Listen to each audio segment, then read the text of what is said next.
دوسرا رکوع کی دعا، سمع اللہ لمن حمدہ ربنا لک الحمد کے بعد حمدن کثیرن طیبن مبارکن فی، حمدن کثیرن طیبن مبارکن فی، یہ 5 جملے ہیں چھوٹے چھوٹے.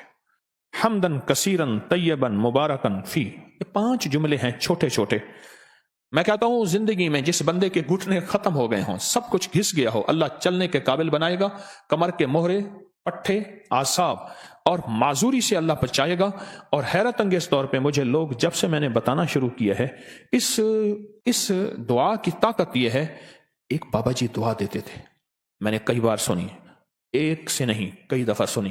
یا اللہ بندے اور منجے کا کبھی محتاج نہ کرنا، کہ اللہ انسان کا اور چارپائی کا بھی محتاج نہ کرنا. یہ انسان اور چارپائی کی محتاجی سے بچانے والی دعا ہے جو رکوع سے اٹھنے کے بعد ہے. کہیں حمدن کثیرن طیبن مبارکن فی، بس بڑی طاقت ہے.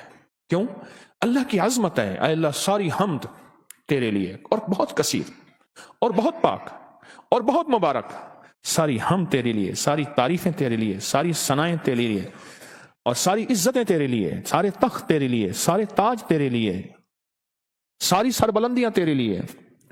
اللہ کہتا ہے میری تعریفیں کرتا ہے، مجھے عزتیں دیتا ہے، کبھی کسی کا محتاج نہیں کہوں گا. کیوں؟ کہ میں محتاج نہیں ہوں.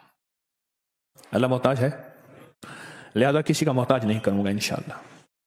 رکوع سے اٹھتے ہوئے میں کہتا ہوں جتنا بھی بندہ کوئی راکٹ اور انجن ہو گئے تو یہ 3 سیکنڈ تو بہت زبردست بات ہے نا. 3 سیکنڈ اس دعا کے اندر میں نے بڑی طاقت پائی ہے. کتنے بے شمار ایسے ہیں کہ جو کہتے ہیں ہم ہل نہیں سکتے تھے، مہرے، ڈسک، کمر، کالر، گردن، جسم، ہڈیاں گھس گئیں، اللہ چلنے پھرنے کے قابل بناتا ہے. جسم معذور ہو گیا، اللہ کہتا ہے ٹھیک ہے چلا پھراؤں گا تجھے، اس دعا کی طاقت سے تمہیں صحت مند زندگی، لاجواب زندگی دوں گا. اس دعا کے اندر اللہ کی عظمت ہے، اور جو ملتا ہے اس کی عظمت سے ملتا ہے، اس کی خوشامد سے ملتا ہے، اس کی منت سے ملتا ہے.